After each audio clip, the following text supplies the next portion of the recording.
Hello, everybody. This is CB Bowman. How are you today? Let me try moving my camera around so you can see me better. There you go. Look, we're having some technical difficulty for some strange reason today. We did test this with my having two guests on, which normally I have only one. But today we have two special guests that have written an incredible book called, can you see it? Oops. Inclusive Leadership, Global Impact. And I really want you to hear them.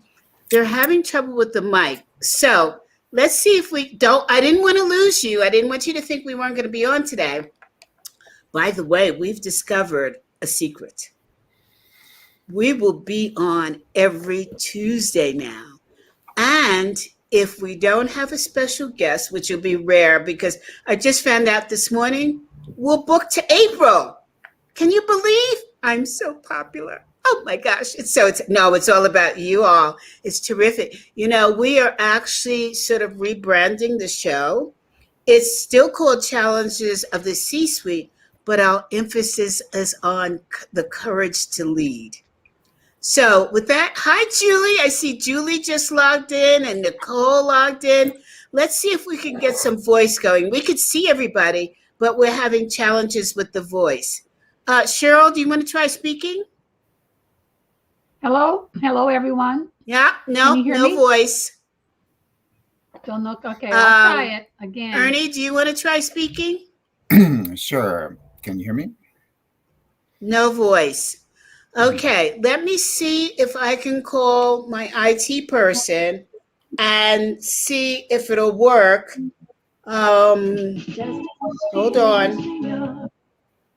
Let me send her a text message because my phone is updating. Guys, this technical stuff is unbelievable.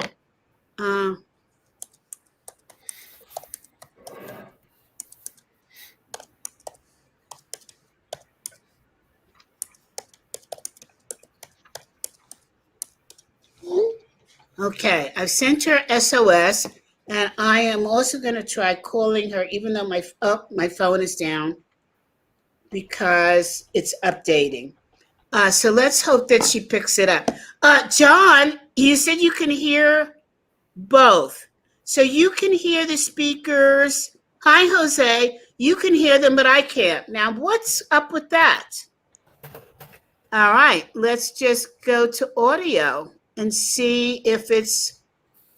Now I am showing that my audio is working. I don't know what's causing this. I'm stumped, everyone. Let me try unpinging. Because I remember Carla said to me, make sure that I don't have any LinkedIn's open. That could affect it. So I'm closing everything down. And let me come back to you.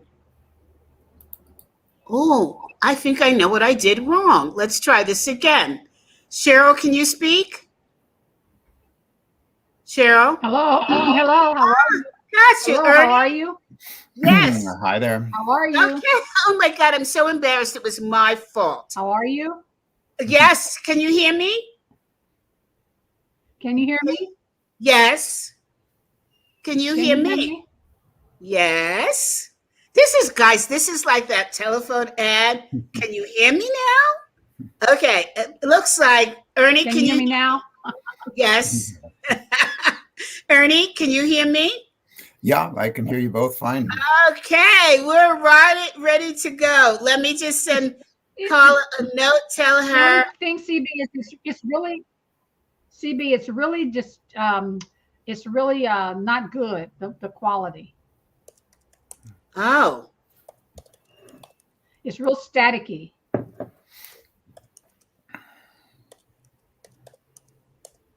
All right. I don't let's try one other thing. In settings, let's go to auto, and you tell me I hear you now. Can you hear me okay? Yes. I didn't Okay, do it's anything. better now. All right. Well, let's try to rock it out. All right. Okay. All right, sounds good. You know, it is a riot working with technology. You just have to Well, laugh hopefully you all the time. and press buttons.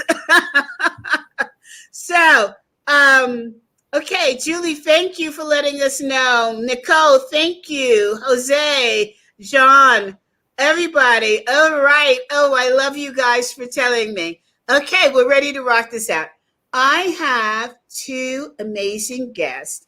You know, there are times when we talk about what's going on in the C-suite, and then there are times when we talk about DEI. Today, we're going to talk about both, right? As a blend, a mix. And I have two brilliant people, but you know what? I told them, here's the secret.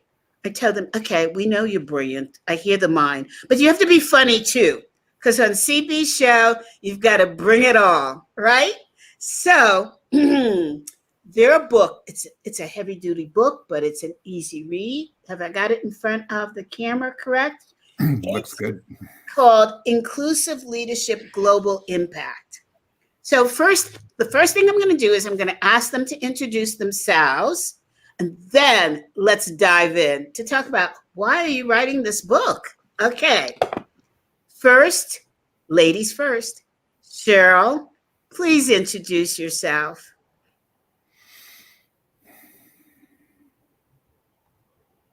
You want me to do that now? Yes. I think you're frozen. Uh-oh. Well, just work through it. Just pretend I'm unfrozen. I can try. Okay.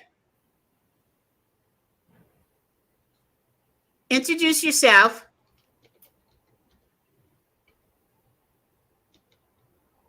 Cheryl? Okay, I'm totally frozen on her side. Ernest? Ernie, can Sure. you introduce yourself first? Yeah, I'd be happy to. And I hope Cheryl can get unfrozen because she's the co-author and co-mastermind behind this book. So we're going to need her in the process. So my name is Ernie Gundling. I'm managing partner at Aperian Global and one of the co-founders of the company. We've been around for 30 years and we help clients that are doing work globally, either in the intercultural space or in the world of DEI. We help them to globalize their efforts. And it's been a long journey to get to where we are today. Personally, I lived in Japan for many years, as well as in Europe and in Latin America, and learned a lot of my lessons the hard way from mistakes that I personally have made and hopefully not repeated too often. But it's a pleasure to be here with you, CB. I appreciate the invitation and looking forward to having this conversation about inclusive leadership and global impact. And we think it's a very important subject because so many companies are globalizing their DEI efforts. And we don't want to unintentionally engage in cultural imperialism by exporting a US-based view of DEI that's based on US assumptions. We want to be able to see through the lens of each country and the real diversity that exists in each country and its own inclusion issues. So that's what we're all about here. So, Ernie, you just took away the part that I was going to talk about. But however, I heard some interesting tidbits in there. I want to find out what mistakes you made so that we don't repeat them. So you can help us out here because we're such a global world. But first, let's hear from Cheryl. If Cheryl has me unfrozen, tell us about yourself, Cheryl.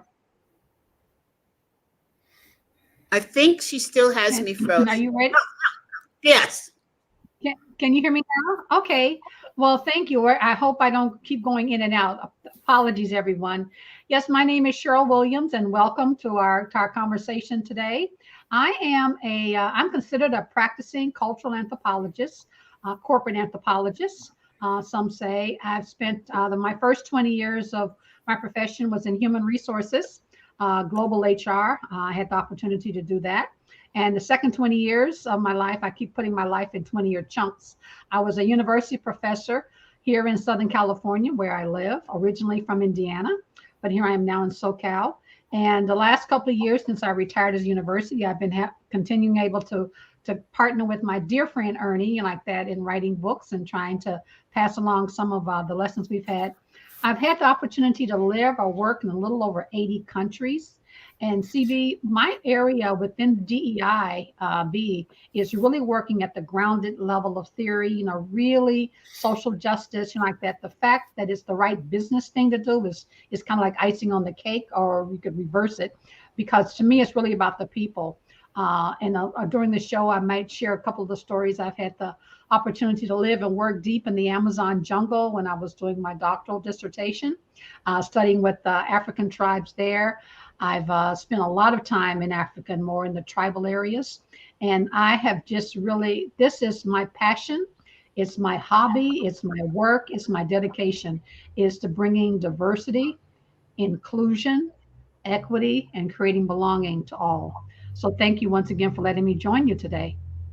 Thank you. And I see Carla is on in case we get into a IT boggle. So everybody, I want to introduce Carla Hansen. Carla is, God, she's my lifesaver. She's my lifeline. She's a dear friend. I know her husband, her mom, her dad, her children, and so on. And her husband's mom and dad. So I couldn't do what I do without her. She also is responsible for our overall IT and bookkeeping for CB and companies. So I'm glad she's here. I feel safer now.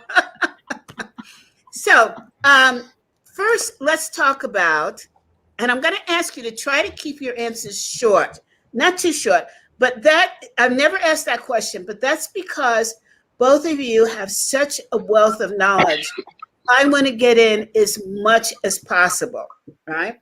So I want to ask Cheryl about being in the Amazon. I want to ask Ernie about the mistakes he's made. I want to ask about the book, why the book. I want to ask, why is it that you said in your book, inclusive leadership instead of DEI leadership? And I want to talk about the differences between what's happening here in the United States versus Europe. And why does Europe watch us when they have different problems? That's perplexing to me. And don't worry about coughing. I'll be blowing my nose and sneezing because my allergies are rampant, and my wonderful audience puts up with me. It's real life, and that's how we approach it here. So first, Ernie and Cheryl, why the book? Cheryl, you want to make a start, and I can go that. Yes, I will make a start, and then Ernie can add, multiply, subtract, and divide from what I say. I have been so fortunate. Some people might even say blessed, the term, to really have had opportunities that someone coming out of Gary, Indiana, with the schools, like that were really good. Not so much now, they're I'm told, but to have this experience base that I've learned, and there's not a lot of people that kind of look like me, African American, female, baby boomers in particular, that really, in my opinion, has that experience base. And that's not a good or bad thing. It's just different. So in wanting to, when I left the university from teaching, which I love, and I certainly miss my students, I met Ernie years ago. We've known each other. I said, how can what will my next 20 look like? And somehow being able to pass along my stories, pass along my lessons, because one of the things as an anthropologist you learn is to tell stories. And so that's one of the things, what I wanted to put in the book and to write about it. So you can see the book has a lot of stories in it, because that's how you really can wrap your arms around what diversity really means. Because sometimes they just, in the US, we think it's just race, But diversity is way more than that. What it means to even be included and made someone feel that way. So that's why Ernie and I kind of put our heads together and wrote. This is actually our second book that we wrote together. This one's really concentrating on the global impact of what that means. Ernie, So- what did I miss? I just want to ask a few questions first. I'm totally naive. When I think of anthropology, I think about the show on TV Bones, basically. You know, you're digging and you're finding bones or you're solving mysteries. I remember taking a course in anthropology at the New School. I didn't think of it, we thought about it in terms of cultural differences. We didn't think about it in terms of diversity, equity, equality, inclusion. How do you make the leap from digging up bones and the cultural side, Okay. talking about society? The area of social science that you're talking about is probably best archaeology, which is where you're really getting into the things that people had. That's the utensils, the bones, the tools. And then an anthropologist will come in and talk to you about what were those people like that were handling something that looked like this? You know, what did it mean? And so the people. And the cultural anthropology really drills deep.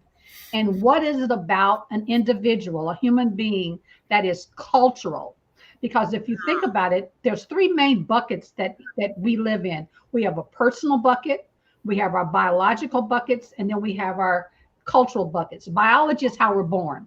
If we're born with a sexual orientation, if we're gay or lesbian, that's how we're born. Our personality, introvert, extrovert, that's something we're born with. But then if we talk about personal things, that's just like, do we like to play, do we like spicy foods? Do we like, that's just our personal thing. Do we like to play cards? But the culturalness are things that comes out of our beliefs, our values, our attitudes, our behaviors, plus shared by generations, over time. So when in the workplace, CB, when we are talking about what is cultural, so many times people will say, oh, well, that's a cultural thing. It's not a cultural thing. People who steal or murder or do all those bad things has nothing to do with culture. Per se, the way I'm talking about it. Obviously, you can say your environment and so forth. But so that is why I've dedicated many, many years ago. And the reason why I wanted to really dig deep into the African piece, because there's a lot of Black-white concerns to this day, issues.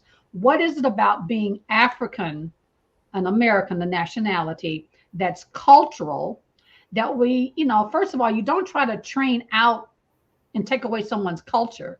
You need to try to embrace it. You need the communication styles, the nonverbal styles, the rituals connected to it. So my area within cultural anthropology, within corporate, is about is Black, the African American, the Black. So that's where I drill deeper, is in the race space and then gender. I'll pause now and let Ernie, you can tell I love this. This is what I do. You like that? Yeah. Well, I am business. Thank you for clearing that up, because in my mind, they were all mixed together. The anthropology and the archaeology of it all. Because the way that, from my studies and the way we see movies, it's kind of really blended together, right? Yeah. There's no, yes. line of separation. So I appreciate that. Now, Ernie. I was in Caracu. I was in Caracu, a little remote island on one of the Grenadines. And while I was there doing some anthropology work, I was documenting some of the African behaviors from Africa. There was a team of archaeologists there from, just coincidentally, from the University of San Francisco. And we met each other. We were kind of like at the bar, that evening. They were talking, and they invited me to be a part of their study because they were digging up these fossils and digging up these pots and different pieces of things. And they wanted me to join them, say, but Cheryl, what were people doing during this time and flavor? So that was a really good thing of how we married. So I worked about a week with them, and I ended up having to leave because they were there for about 6 months. But that's a really good marriage. I'll never forget that, because they would find something and say, but what were they doing with this and why? And was it male or female? Was it good or bad? Was it a weapon or was it not? And Yes. that's what sometimes to what we know, we just want to share that.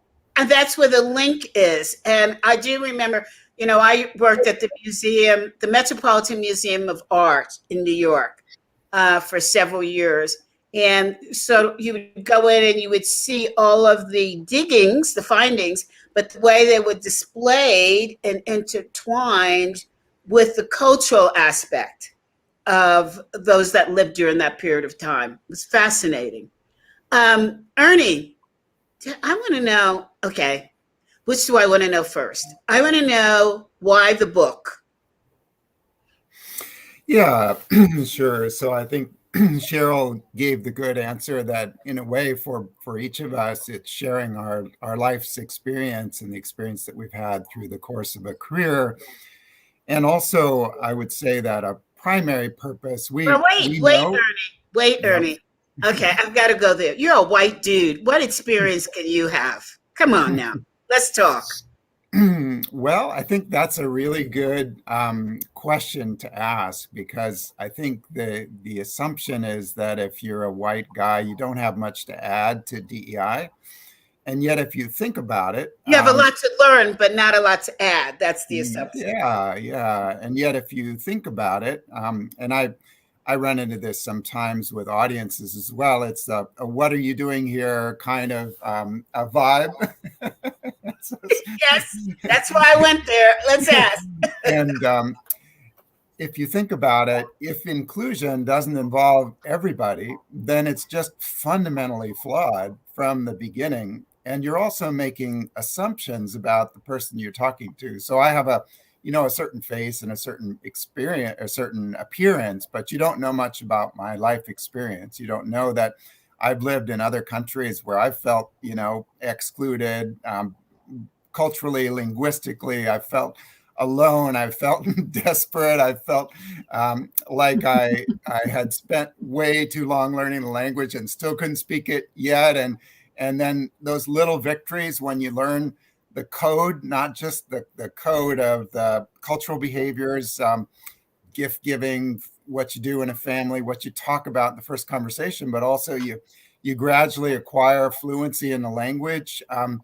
And so you can look at me and make certain assumptions, or, what we all have to do is we have to look at each other and try to not make assumptions and to step back and say, and in fact, the first kind of lesson one about prejudice reduction is how do we get to know the other person as an individual, as a personality, as opposed to as a stereotype or as a category. And, one of the great pleasures of working with Cheryl, for example, has been that I think we've gotten to know each other better and better as individuals. And that has helped a lot. I don't think of Cheryl in terms of categories anymore. I think of her as a person who I enjoy very much working together with.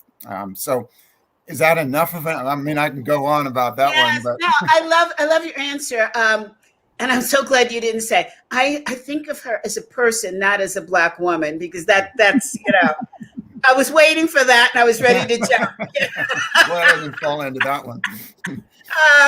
But now, I'm laughing not at you, but with you, because it's so, it's so typical of what we do as human beings. I was working with a group of women who wanted to move up in the corporate space to sit on boards. So they had a specific group with a specific goal. And they said to me, CB, before you came on, we were just discussing what to do about men who want to join us. And I said, well, what's the question? And they said, well, we're women that want to sit on boards. We don't want men in this meeting.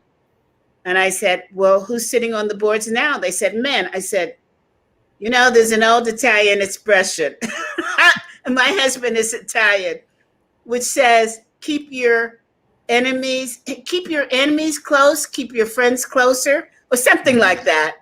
And I said, so if men make up 99% of the boards, don't you want to find out what they know and how they do it so that, we can move in? Because if you keep them aside, then you don't learn anything. You've got to sit down to the table together and learn together, right? So good answer, Ernie. I like that. You get a you get a star. I haven't gotten in trouble yet. So, you know, back to your question about the book and why we wrote it.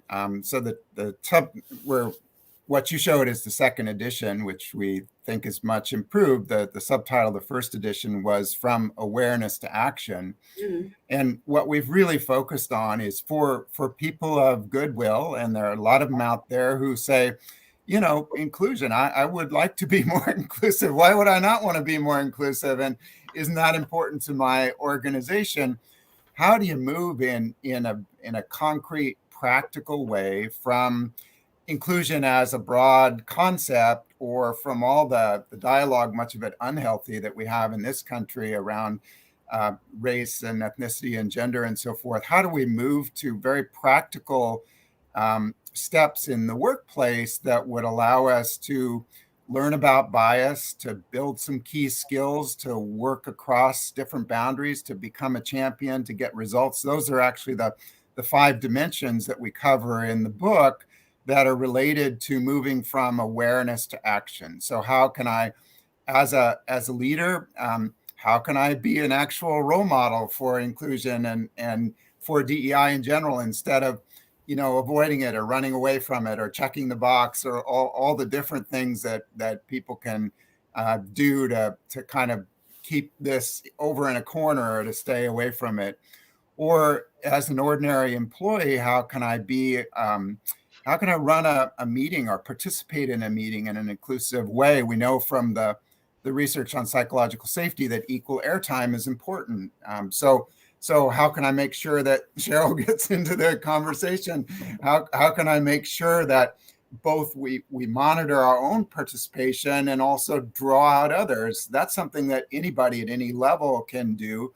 And that's another part of moving from awareness to action. So that's our purpose with the book, was giving people some practical ways that they can take those steps to be more inclusive, not just in a domestic environment, but in a global setting as well. Well, speaking of giving Cheryl airtime, Cheryl.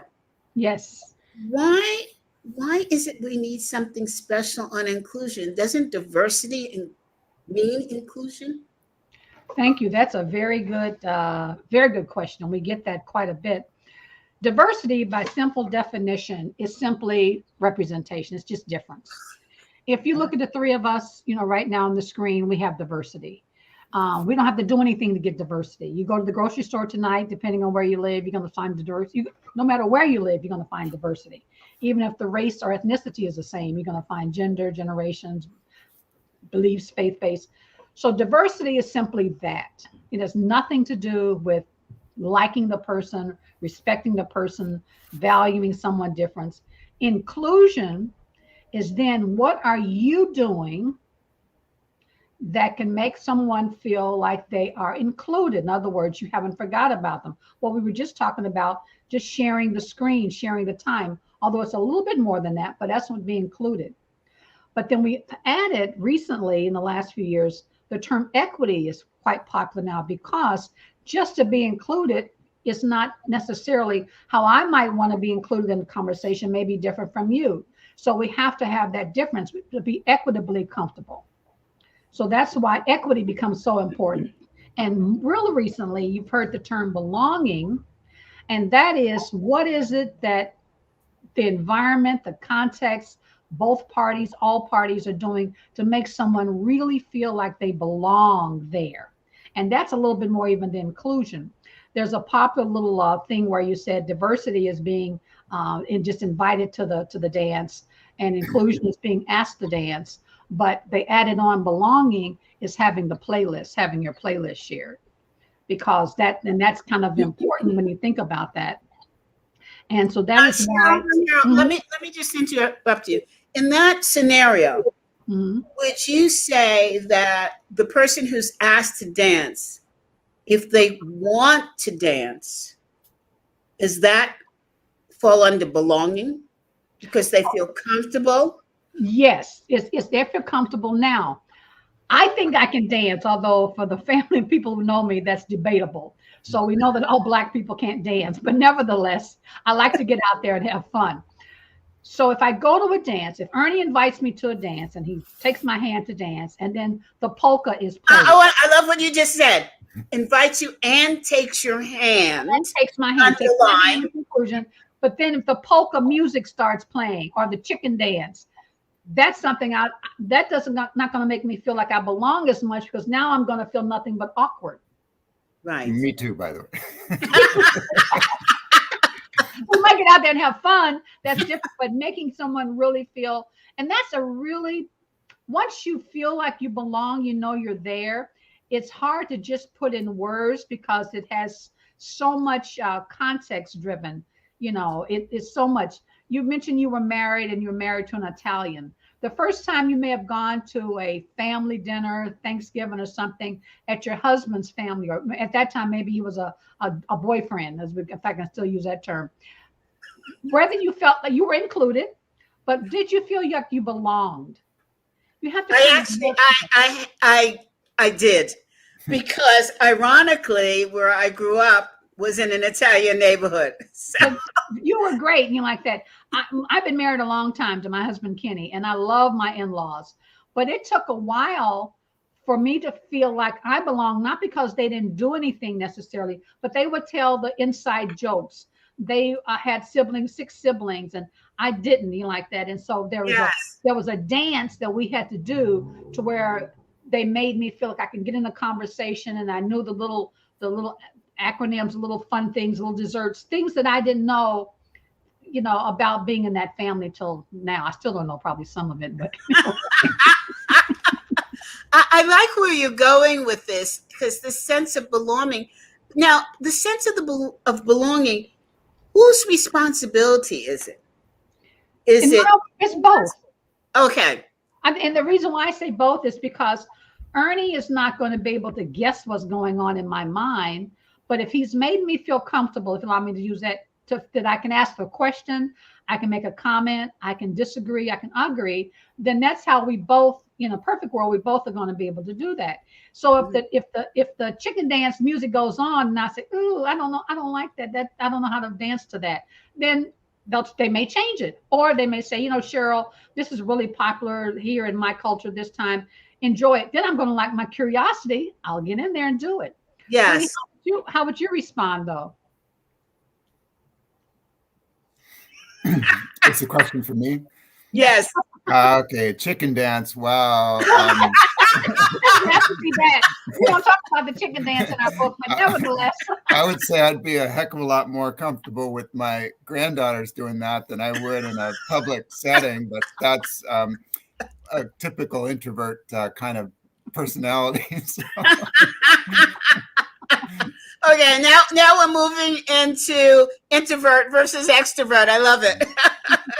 Because that's a whole different layer that you put on. You know, I might be willing to do the chicken dance, but maybe I'll do it at home instead of in public. That's it. Okay, so I want to ask Ernie now, what are some of the mistakes that you made that we can learn from? Golly. Which era? You want early era or more recent era, or? Let's take a couple from each. All right.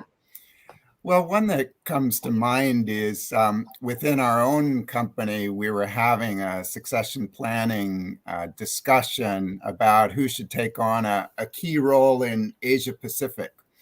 And we had a couple of candidates that were in front of us, you know, both real well qualified, and a lot of discussion, debate back and forth on our management team about which it might be. And then partway through the discussion, someone said, what about, and I'll make up a name here because she'll know who she is anyway, Jennifer. What about Jennifer? And I had let's see, I was trying to do the right thing. And I said, well, she's just come back from maternity leave. This role is going to involve a ton of travel and back and forth. It's going to be a really, really excruciating, difficult job. And so maybe we ought to give her a shot at this, a year from now or 2 years from now.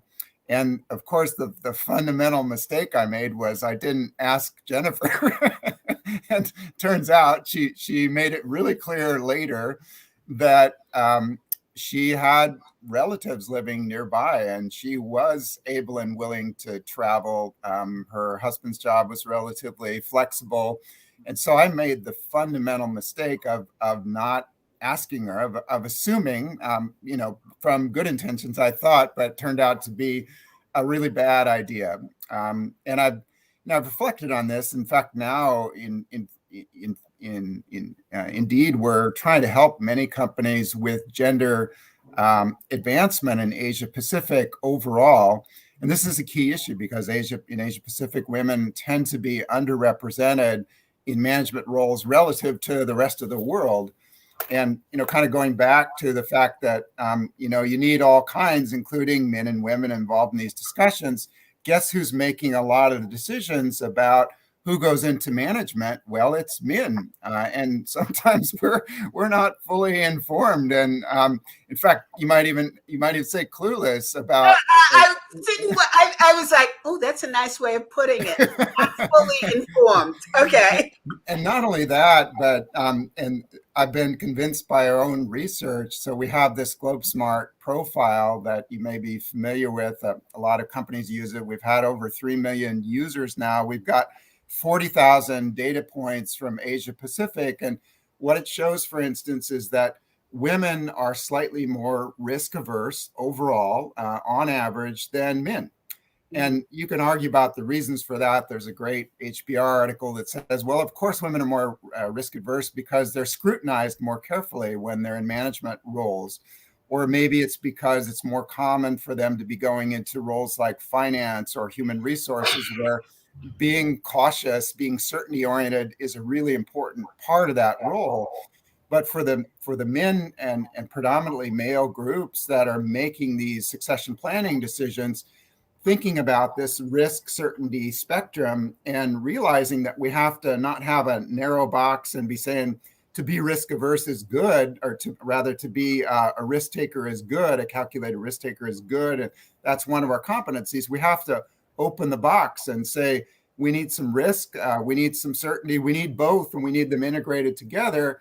And therefore, how can we make sure that we're asking women, and we're also being fair in a broader sense when we're making these key succession planning decisions? Because we can train women all day, and women are often trained for leadership development programs in Asia Pacific, but we don't see that moving the needle. And so and by the way, our company is 2/3 women, so I really had to take this to heart. Our management team as well. I'm learning a lot thanks to my female colleagues, and so I think that's why we have to look at inclusion from a big picture perspective and involve men and women and people of all different colors and ethnicities, because we're not going to open the box if we're looking at it through too narrow a perspective. We're saying this is what a good leader looks like, and let's go with this kind of person because they look a little bit more like what our prior image of a terrific leader might have been. I'm doing a lot of work in courage right now, the courage to lead. And my philosophy is that the courage to lead starts with the courage to self-examine and to look at what is it that you need to support you in making the next great leap. And I love the fact that your company is almost predominantly women. That takes courage. Well, they happen to be really good. Yeah, well, still. And that's the point, though. A lot of companies, even though women or different genders or whatever, they don't have the courage to invite the brilliance of other minds to join the conversation, right? So, Cheryl, I want to ask you, especially since you've been through the Amazon, that's just insane to me. Thinking back, what was the greatest time that you needed courage and how did it turn out? What did you use? The greatest time, that's actually a very easy one. I was in the jungle. This was during the 2-3 years that I was actually living there, collecting my doing my research. And there's one tribe that's called that's probably more remote than others. And this particular tribe doesn't allow people that aren't very dark in there, because if you aren't very dark, they assume you've got white in you, and they call it the Witiman. And if you have white in you, that means you could be bringing them danger, because this is still coming over from the slaves, like that, from the Dutch colonists and the slave masters or whatever. So I wanted to go. Dowme is the name of the tribe. So I wanted to go up. So I was on the river. I got permission from the paramount chief and all the folks that you need to go through in order to go to these villages. So I'm on the river to go to Dowme, and I brought the appropriate gifts you do for exchange. And I had to stay at the river's edge while the captain came down to the river's edge to basically look me over to see if I was worthy to go into their village. I happened to carry, my father was brown complexion. My father was more brown. My mother was more fair. I used to have to carry a picture of my father so I could show to them that I had African in me. And so they ended up, make a long story short, it's interesting, they never let me in their village. But the paramount chief, the chief from that, not the paramount, the chief from that village came to me at the edge of the river, and we conducted, allowed me to conduct an interview there through my interpreter, whatever. And so it took courage for me, first of all, fear, because, I also was told that if they don't like you, or if they think you're there to bring them harm, then the law of the jungle takes over, like that. So I didn't feel that I was going to be hurt because I had too many people that were with me, but it took courage for me to really want to continue the interview. I have since gone back numerous times to the Amazon for follow-up research, and I've talked with the same captains. I still have not gone into their village, because to this day, 2022, if you're not a certain complexion, they won't let you in. So it took me courage to still want to continue to, and I'll still go back. God willing, I'll go this year. I'll go back there, and if I can, I'm going to attempt again. Not because I'm trying to get in to make some weird point, because I really want to know what is it about this tribe, this culture, that we can learn from them, and perhaps they can learn from us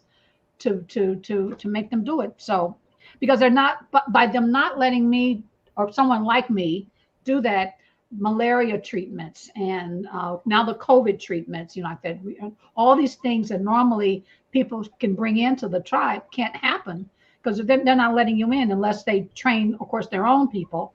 Then their own people, of course, can go in to do it. So that to me took some courage for the chiefs that believed in me to give me permission to go into this area. Wow, that is an amazing story and scary. I mean, it is. And there's a Dahomey, spelled Dahomey. There's a Dahomey tribe in Africa that I'm told, I haven't gotten there yet, even though I've been to Africa many times, that I'm told is very similar. They're just very remote. Wow. What made you decide that you wanted to examine these two cultures? Quickly, what it was, CB, is I really wanted to know, what was it about being African that makes us think, feel, and do differently from others, as well as the same? Because if you go to many places, like if you go on a safari, or if you go to you have a Hilton where you can stay. You have newspapers. I went a couple places in Africa, and they had the the U.S. News and World Report and Ebony magazines, and so how much is African? So I figured I was going to go on to a very remote place. So when I was doing my investigation into that, I went to Florida State for my Ph.D. and I was then, he's rest in peace, Dr. Jones. He had been studying this particular remote tribe, but he hadn't gone down there before, but a couple of times. And so he was able to first say, Cheryl, you need to study and by then they were referred to as the Bush Negroes. Now that sounds very offensive, obviously, for here, but they go bush because of the beautiful forest, and the negro, like that, the beauty of the dark skin. The tribal name, of course, is Saramaka, and they have other tribal names for sure. And I was able to visit all 6 tribes. So I wanted to go to a place where where it wouldn't have been as influenced by other outside cultures.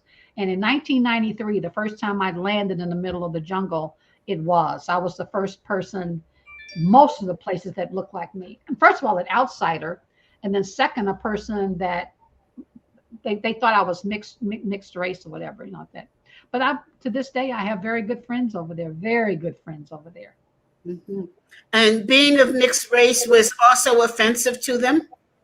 It's not offensive. It's just, can they trust me? It's all about trust, because, that's what it was about. And once they realized they could trust, because, in my world, I would explain to them, it's not about the color of your skin today, because people come packaged and believe and do things different ways, like that. So it's not just your skin color that determines someone's trustworthiness or Sure. Trust. Fascinating. Wow. Okay, Ernie, tell us another time where you could have done something differently more recently. Huh. Well,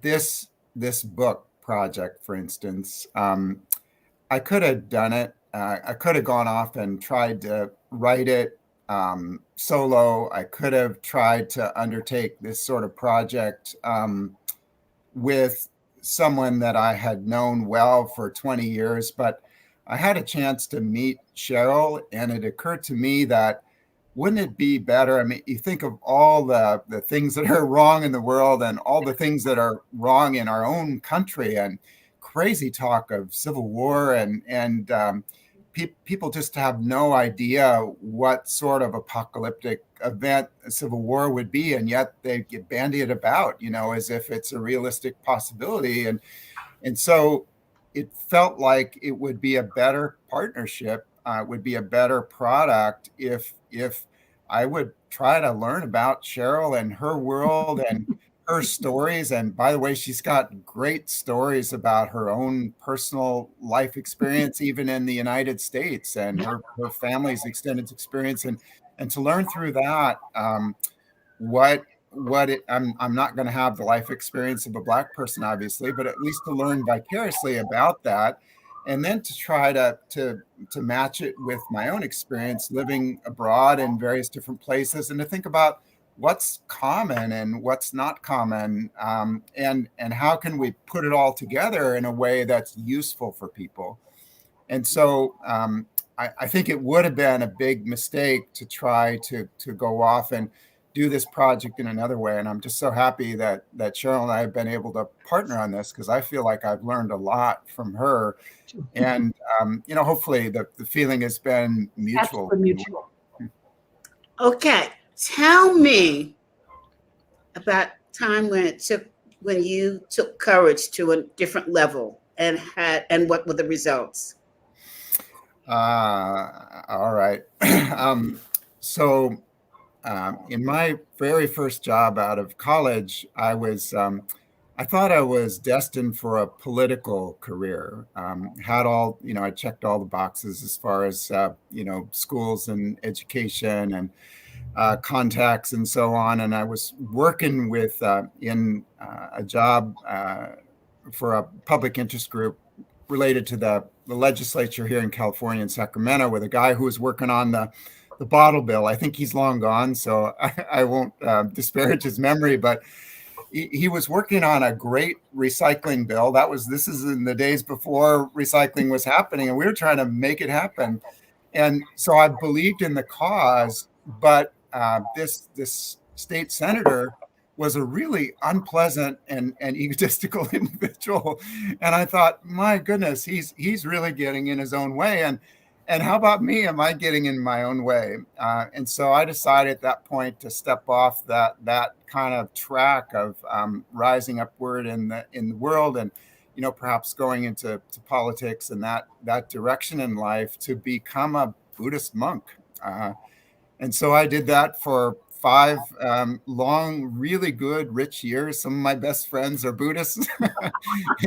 Wow. And, spent time in a monastic setting, both in the United States and also in Japan. You know, it's really cold in the morning, and it's really they don't heat the monastery when the snow is falling, and you're sitting there looking at the wall, or depending on the tradition, sometimes you're staring at the wall or you're staring out. And so I spent a lot of time staring, and what you have to go through is a lot of movies about yourself, and many of them are bad movies, you know, or really boring movies or unpleasant movies. And so you get used to both having a sense of perspective on yourself and your own folly. You know, we call it greed, hate, and delusion. Everybody's got that, and you realize you've got your own particular admixture of it. But then also you have this willingness to have your mind blown in a good way. So once you can clear away some of the clutter, one of the jokes about Buddhism is behind the screen in back of you, there's a huge pile of junk, and it doesn't happen to be the case for this particular screen, because I cleaned it. But we've all got that. And so the question then is, how can you invite the unexpected? How can you see what you never saw or wouldn't have seen before? So for instance, in the process of doing the research for this book, I learned that in Africa, there's more genetic diversity than between Europe and China. So think about that for a minute. We assume in this country that we know what it means to be Black or it means to be white, but actually there's this incredible ethnic diversity in Africa, 2,000 languages, 3,000 plus ethnic groups, and more genetic diversity, not to mention cultural diversity, than between Europe and China. In fact, there was historically more interaction between East and West across Asia to Europe than within many parts of Africa because of the geographical separation. And Africa is a really big place. And so that's a fascinating, mind-blowing statistic. And it gets you thinking about, well, even within the Black community and even within the Black community in the US, and by the way, another related experience in graduate school, I went and taught Japanese at Kenwood High School on the south side of Chicago. What? A predominantly Black classroom. So that took some courage. I didn't realize until later how much courage was involved. I do want to say to you that listening to you and being a courage specialist, that I need to open up the definition of courage to include a little bit of insanity. You're welcome. Between the two of you, oh my goodness. It defines courage in a different way altogether. Hey, I want to ask you, gosh, we're running out of time, but I wanted to dive more. So you just have to come back. I want to dive more into the book, but I want you to please give us your greatest, each of you, your greatest takeaway in putting this book together for us. My greatest takeaway is there really are far more similarities along what people value and how people want to be respected. Now, the route to do that is very different. But at the end of that, is people just want to be, they want a sense of family and safety and healthiness. So what I found when we looking at this, when we examine, particularly the three global cultures and deep, is that's what it's about. So if we simply learn how to show that, because you can't see trust. I have to show it to you. You can't see it in my mind. So to me, that was probably one of the some of the best highlights, I would think. And it's lots of stories. And then actually, this is also used as a textbook in some universities, like that. So because it has an academic feel to it as well. Both. I love what you just said. I never thought about that. Is that you have to see trust. Yeah, that's very powerful. Yeah, very powerful. And the combination of valued and trust and be respected. A dear friend of ours, of Ernest and mine, you may know her too, Mercedes Martin. Yeah, yes, I know Mercedes. Yeah, one of her relatives is a member of the Proud Boys. So imagine Thanksgiving dinner there. And for our audience, Mercedes is a Black Cuban. And so she was talking to us about her opportunity to interview her cousin, who's part of the Proud Boys. And she said to me, said to us, it occurred to me that they are no different than the rest of us. Fundamentally, the reason why they exist is to be heard, respected, and valued. And I thought, wow, that's a statement and a half. But when you stop and think about it, isn't it true that that's what everybody wants, is to be heard? It doesn't mean that you have to agree with a person. It means that you listen and have some comfortable dialogue where both parties can learn. Ernie, what is the most valuable or the most impactful thing that you learned writing this book?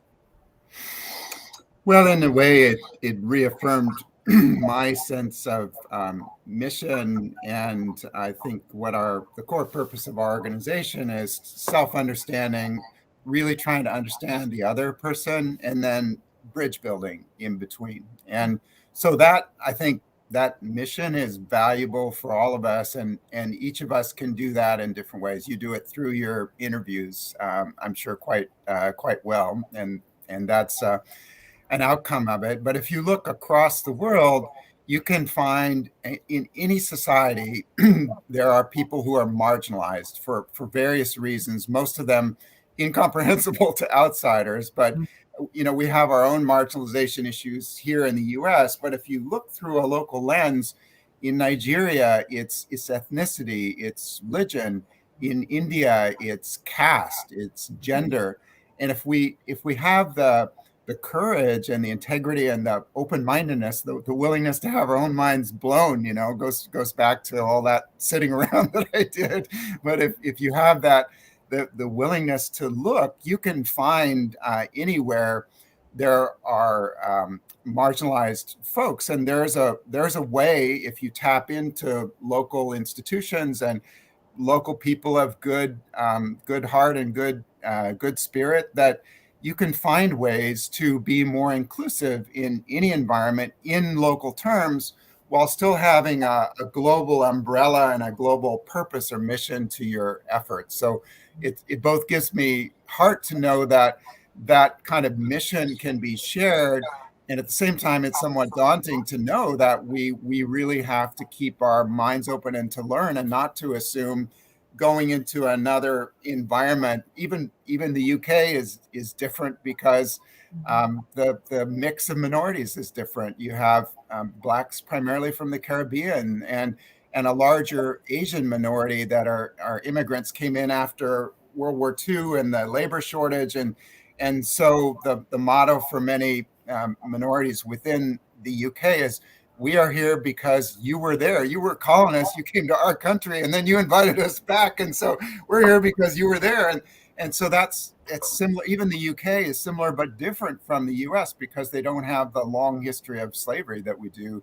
This terrible institution of slavery that we do in the US. And so there are areas of overlap, and yet I think it's a noble mission to try to figure out what is marginalization in this context, and what can we do about it in a way that has real integrity of seeing things through a local lens. What about people, this is for both of you, what about people that are afraid of losing their identity by accepting others? How can we help them? I mean, is it a truism that they lose their identity?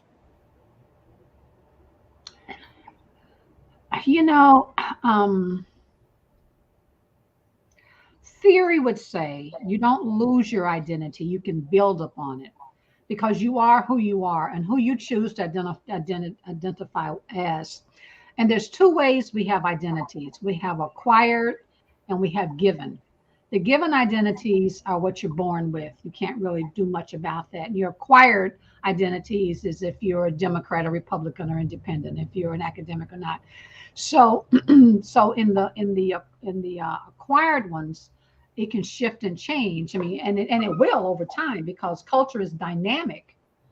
And the person Cheryl was back in 1950s, 60s, 70s, hopefully is not the Cheryl of 2022 because life has given me experiences. So my identity, how I identify, has only been enhanced. Now, I was really fortunate growing up with a family that was very open and very open-minded, very much so, very inclusive. They didn't know those words, of course. So I didn't have to struggle with that. But I've had friends who've said, my father or mother did very racist things, did very sexist things. But now here we are in 2022, and I've realized that that's not the right way to go. So, so I would say to them, like that. Yeah, Cheryl, and those people that you're talking about, do they feel a loss of self? Some might, but that would be such a personal decision. It's not, in my opinion, this is an opinion now, someone that feels that they are losing their sense of self and being white, being part of the majority, being part of the power configuration, having privilege that you hear us talk a lot. If that's how they're feeling, that's a very personal thing. And I would simply say to that individual, be curious, open-minded. And I would try to somehow, if there was a curiosity pill I could give them, I would, because and to just see, to be open-minded, because if they're not going to change their mindset, then it's not much another individual can do. It's kind of like someone who's an alcoholic and addictive. If they don't recognize that they've got a problem, it's not going to really help. That's kind of and it's real personal to me, though. So that's a really good question. And thanks for asking, because I work a lot with personal and social identities. And so that's my take. I want to make sure Ernie, though, can give his take. I apologize for monopolizing. You got time, CB? Oh, yeah. Oh, yeah. Okay. Well, we have a lot of dialogue, even in our political discussions in this country, about the dynamic between fear and hope. And if you think of what those two emotions do to us, fear makes us clench and hold on and attach and think we're going to lose something. And hope makes us, it's tied into that curiosity that Cheryl was talking about, and an openness, a willingness to say, well, my identity, so what? It might expand and it might be better if I learn something new. And we've got a lot of fancy words in the corporate world, like growth mindset, for instance, that are linked to hope and are linked to saying we can learn and become better people. And it's infectious. If you can demonstrate that curiosity yourself, or if we can do it with the three of us, then others are going to say, well, what if I'm going into India or China and I'm trying to develop a DEI effort, and how can I link that with the hope, the aspirations of the people who are in that location, who are on that site? And then you get into a growth mindset, a more expansive mode. And I think all kinds of things, good things, can happen. And you can find also unexpected similarities that you just never would have dreamed were there. So I think it's a matter of your identity can be something that you cling to, especially if you feel threatened, or it can be something that you're open to expanding. And there's some wonderful discussions of how even in prison, a dialogue between a Black prisoner and a white prisoner can result in an awakening for both of them about these clenched views that they'd had for so long, that now they released and have a new lease on life themselves, even from behind prison bars. So I want to ask both of you this. Does it mean, if you're in conversation with somebody, you mentioned open to expanding. Does open to expanding mean agreement? You want to go first, Ernie? I always go first, or I can. See, I Oh, saved the tough questions to the end. That's fine. You want me to go, or would you prefer to go? Either way is fine. Go. All right. Well, agreement, that's kind of boring, you know. If we agree on everything, then that borders on groupthink, right? So one of the big questions, you know, why DEI? Cheryl mentioned that social justice is a key reason, and is you know, I think we have some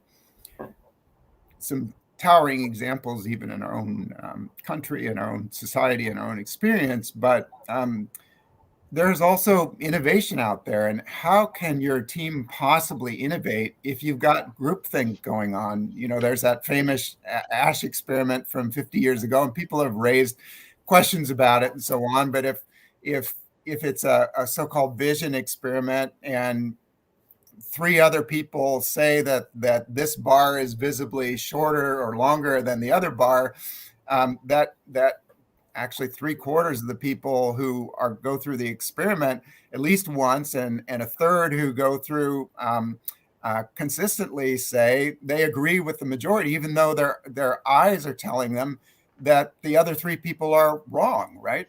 And so how can you possibly innovate if you're involved in this group think, and you're not able to, you know, what another of your guests on psychological safety, Tim, anyway, Dr. Clarke. Tim Clarke, that's right. The wonderful book on psychological safety calls challenging the status quo. How can you possibly challenge the status quo if you all agree with each other? So even my, by the way, white male business partner, we're as different as day and night. We disagree constantly, and that's what I value in him. Is he'll tell me that I'm full of it, and that I'm wrong, and how could you possibly think this way? And I'll do the same back, and that's the spark. You know, that's the gist of where you start. Now, of course, you eventually need to not only diverge, but you got to converge and align and have priorities and budgets and get stuff done. But I think the spark of creativity comes from disagreement. So who would not want to do that? Yeah, I think the whole thing about losing one's identity comes from a fear that you have to agree, right? Cheryl, what say you about this? I was going to, first of all, I completely agree with what Ernie was going to say. You know, which is scary. I know, I don't always agree with Ernie, and he doesn't always agree with me. But, you know, I seek difference and enjoy and embrace disagreement, not conflict. I'm actually a conflict avoidance. I'm not afraid of it, but, you know, that's different, because I have a heightened level of curiosity. And it's only through peeling back what we're disagreeing on that I can learn. Now, if it's an emotional thing, then that's emotional. I just kind of, that people are entitled, obviously, to their emotions. But if it's a way people are viewing something, understanding something, you know, interpreting something, and it's different from how I've done, I mean, I seek it out. I mean, I think it's wonderful. Matter of fact, I have even said things, well, don't disagree with me. What do you think? You know, because I seek it. So I would even, so that's very much so what I would do. And yeah, so I'll pause it at that. So yeah, I just, I was going to mention, there's a wonderful little theory called Developmental Model of Intercultural Sensitivity. And on this grid, you know, that came to us from Dr. Bennett, it says to us that, you know, in integration is one of the things we do. After we accept someone's difference, we need to be able to integrate it to our own lives. And so once I accept, you disagree, agree, you know, whatever, how do I then take what I've learned from you that was wrapped in disagreement to be part of, you know, now I know these things. So I don't know.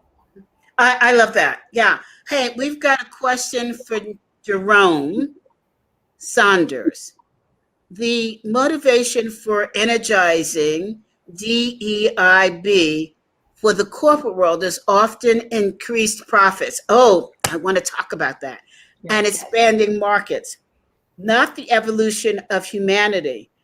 Is there not a disconnect between what we are learning in corporate life and what we are able to apply to changing human behavior in the larger society. I totally agree, Jerome. That, I think, is a slippery slope. You know, I interviewed, God,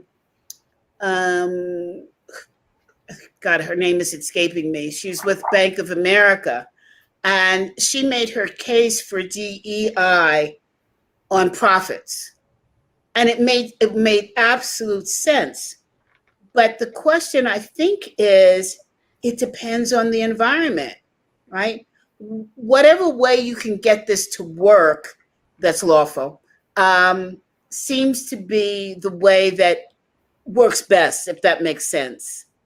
But there is still the prevailing question of, do most corporations, will they only move the needle if it's related to profits and earnings? You know, I'll take a stab at that first. Many will. Many look at this as the bottom line. Is it going to move the money? Back in the olden days of affirmative action, I call it the olden days, when people would say, well, I'll hire who I need to hire because I've got a federal contract. And that was so not the right reason to do any of that. If you hire based on competency. So we have more today, more quantitative studies that we know connect to productivity, and we know productivity connects to making money. So engagement studies, we can call them, you know, like that. That's helpful. One of my clients is sports entertainment. I have a big major sports entertainment team here. If I were to call the name, I'll be mindful and not. That makes a ton of money, you know, like that, and for other investments and other things. But the senior leadership, who I just have so much respect for, made the decision, drew the line in the sand after the George Floyd murder, and said, we're going to do the right thing because it's the right thing to do. Now, granted, they have fans coming into the location, and they have all this and that. But this is a company that didn't have to do this, but decided to put the humane side to it over the profit side. And I have other clients that's done that too, major clients. I have a feeling, and maybe this is my want, Jerome, that the more people connect and see where people really is your biggest asset. You know, we've talked about it, but really is your biggest asset. I think the more they're going to recognize that having a diverse, having an inclusive, having an equitable, making people feel like they belong is important. And the last thing I'll say before that is, if you look at just the numbers, white people aren't having babies in Europe. Black people and Asians and Native Americans are having, not Native Americans much, are having babies. So if you look at just studies of who's being born, you know, like that, I have a presentation I've done. You're gonna have to reach out to people who are across the spectrum of what we look like, just to be able to have hiring people. Ernie. Mm.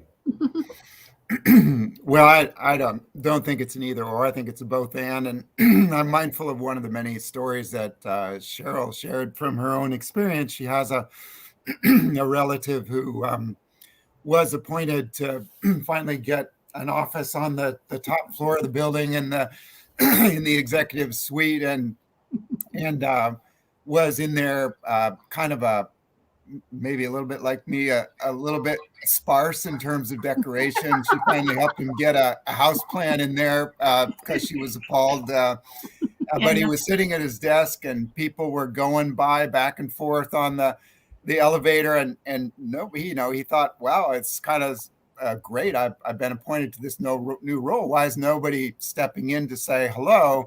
Then he talks to him later, and it turns out that they had assumed that he was from IT, that he was in there setting up the office for the person who would look like a real executive and would, eventually come to occupy that place.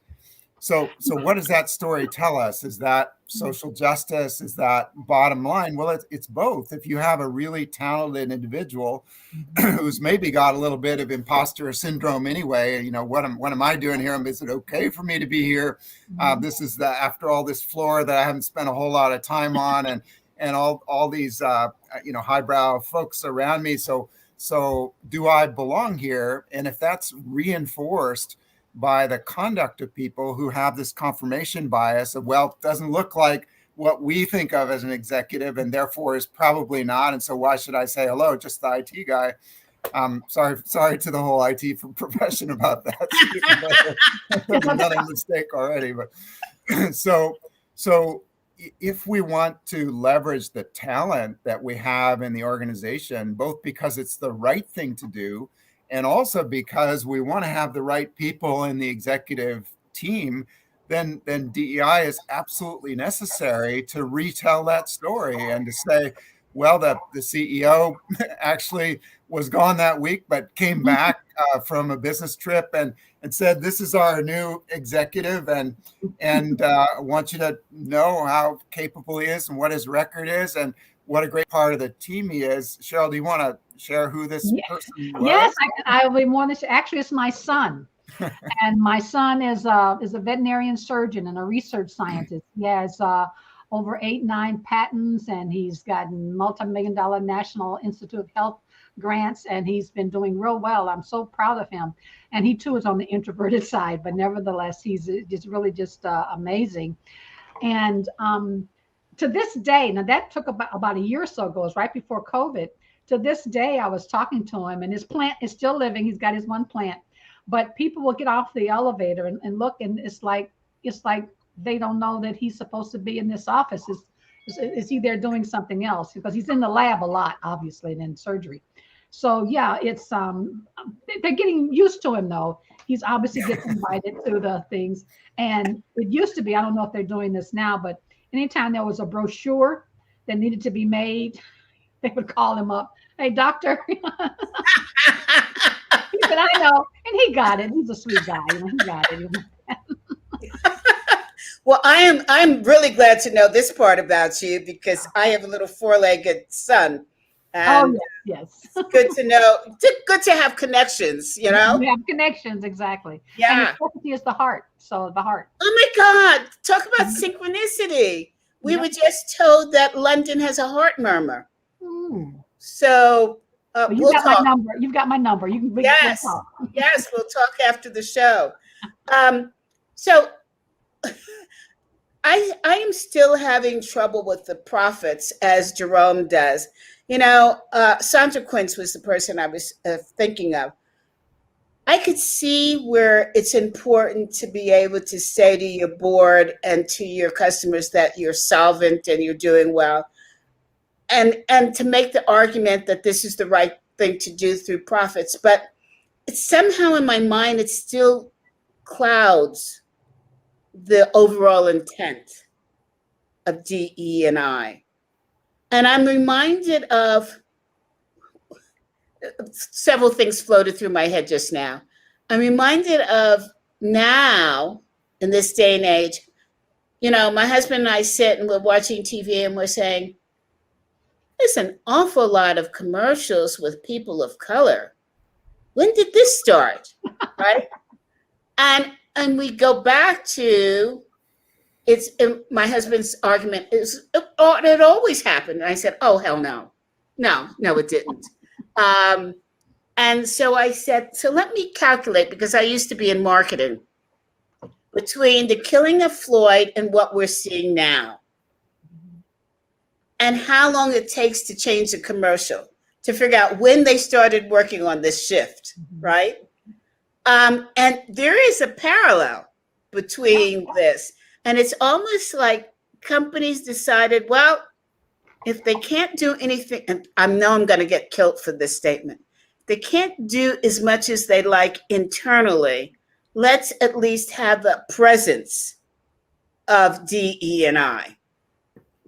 And so my husband said, but what happened to the white people? And I said, now, come on. They're still there, but now you're seeing more of a balance, right? And we also took note that in the transgender and the LGBTQ space, we're seeing more people in that category.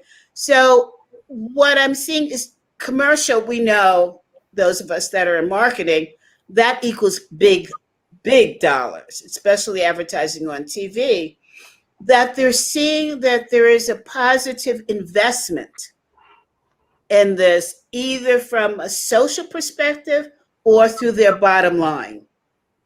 Now, it's an anthropology question, Cheryl. But I'm curious to know if you're seeing what we're seeing. This increase. I don't have any statistics or facts at my fingertips, but just as a consumer and someone who I would say, yes, absolutely.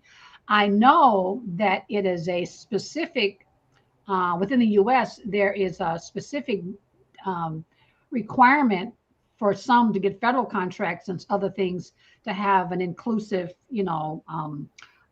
vision and an inclusive marketing and so forth and so on. So,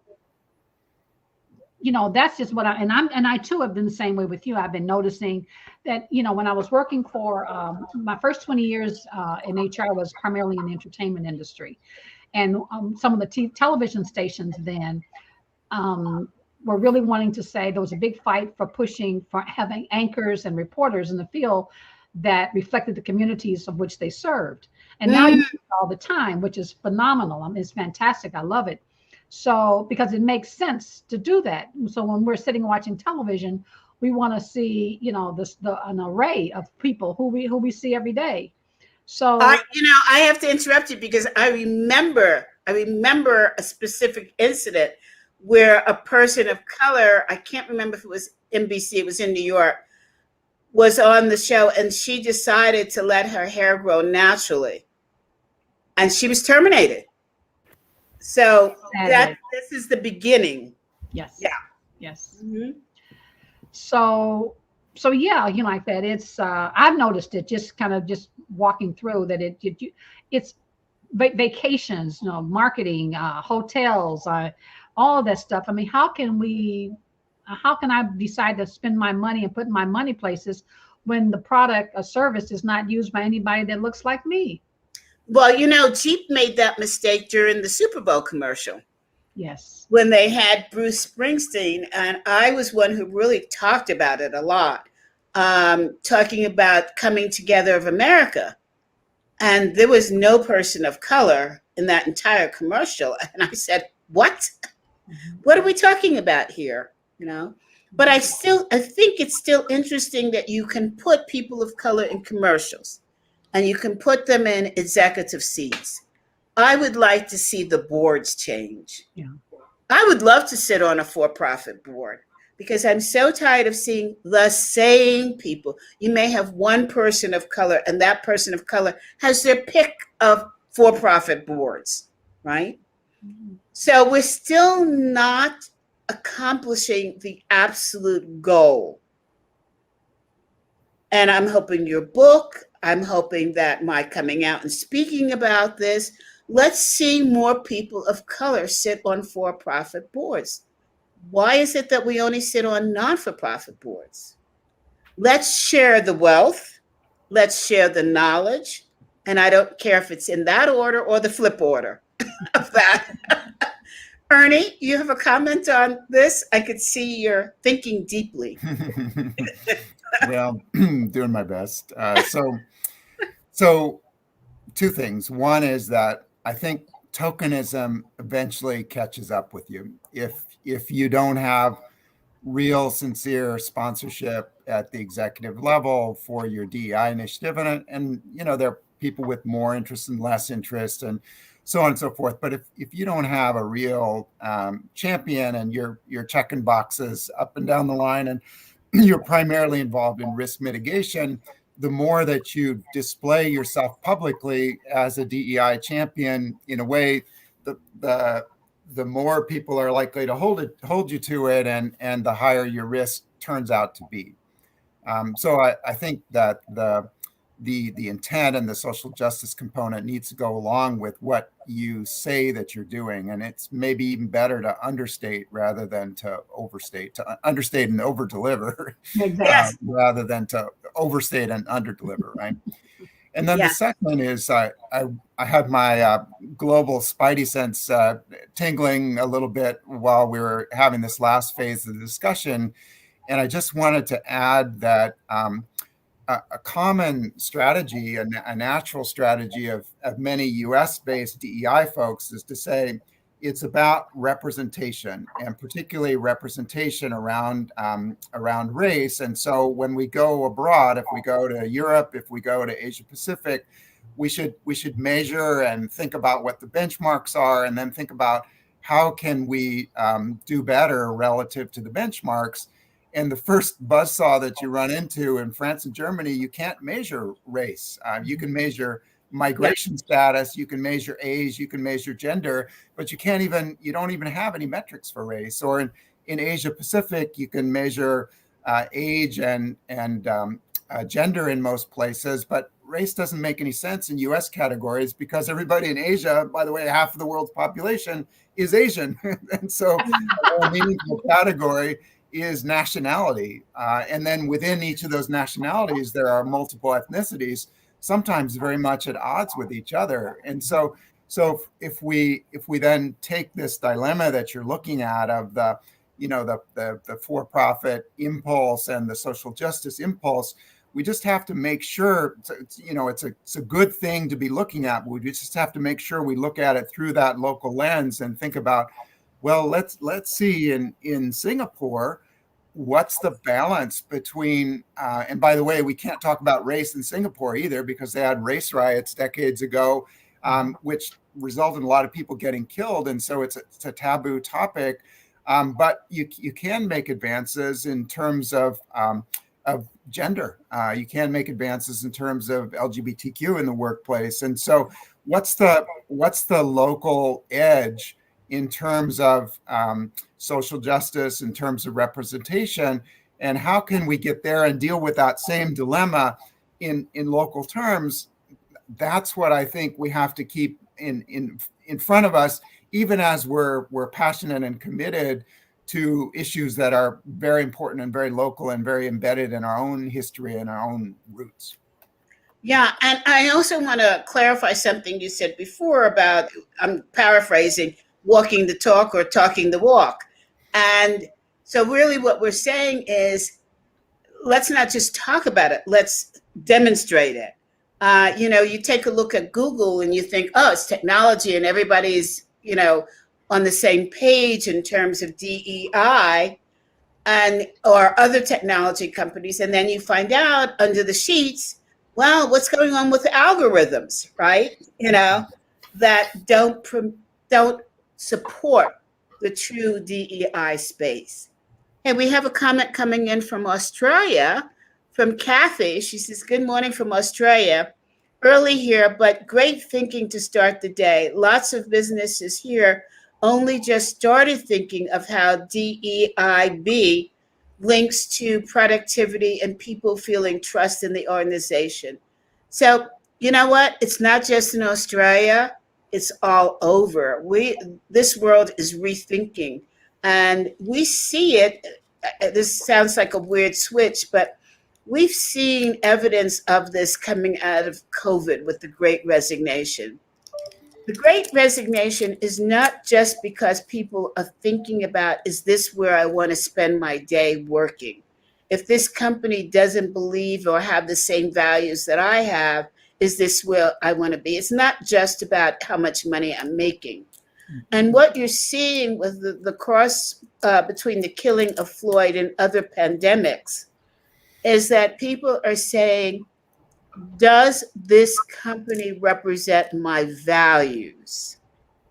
If my values are towards DEI, if my values are towards supporting the LGBTQ plus community, where's this company? And if this company is not walking the talk, I don't want to be here anymore. So we've seen a switch from employer rule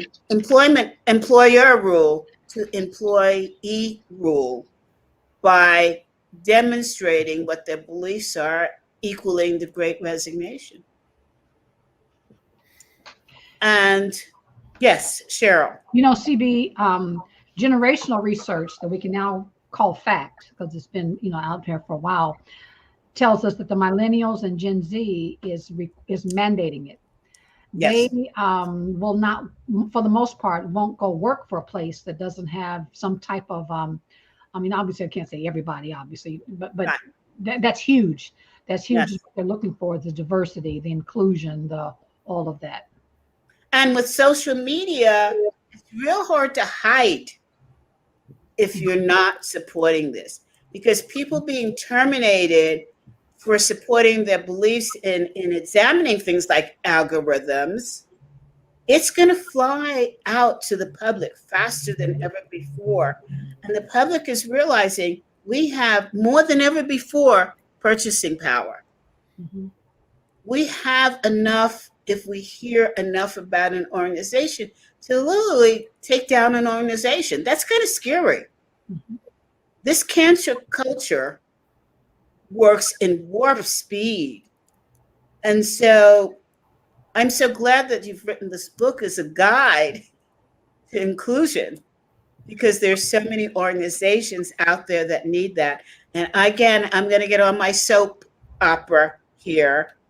We need to see people like myself and Cheryl in that board seat, in the for-profit board seat. And with that, I'm going to drop the mic. Thank you, CB. It's been such a pleasure. We're way over time. In fact, we're late for another meeting, the three of us. But I've enjoyed this, and I want to invite you back seriously to discuss more of the meat of what we're talking about. So thank you so much.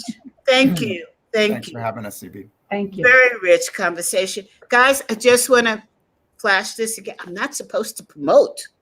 So I'm just waving away the bugs in my house, mosquitoes.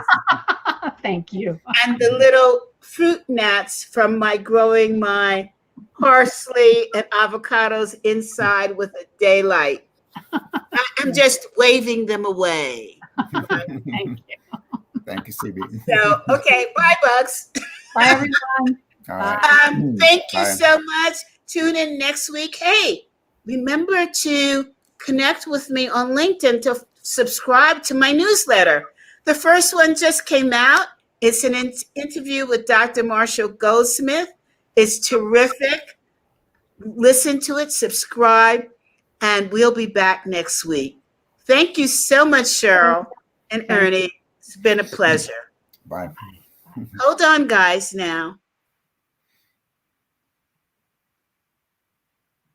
I forgot to ask Cheryl to stay on till I hit the button.